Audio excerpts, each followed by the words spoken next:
మనమందరం మన జీవితాన్ని సుఖశాంతులతో గడపాలని కోరుకుంటాం. మనమందరం స్వతంత్రంగా ఉండాలని, అదే స్వతంత్రంతో జీవితంలో ముందుకు వెళ్లాలని కోరుకుంటాం. కానీ ఎవరైనా ఒక వ్యక్తి మనల్ని అలా చేయకుండా అడ్డుపడితే మనం అతని నుంచి దూరంగా ఉంటాం. కానీ యథార్థం దీనికి విరుద్ధంగా ఉంటుంది. ఒక్కోసారి అదే వ్యక్తి తెలిసి తెలియక మనకి మనం చేస్తున్న పని మంచిదా కాదా అనే ఒక ఆలోచనని కలిగేలా చేస్తాడు.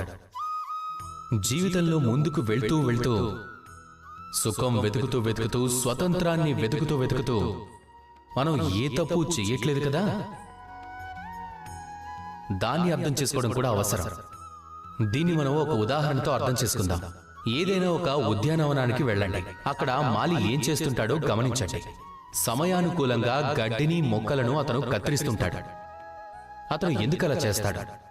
మొక్కలు నాటేది తనే, వాటి కోసం శ్రమించేది తనే.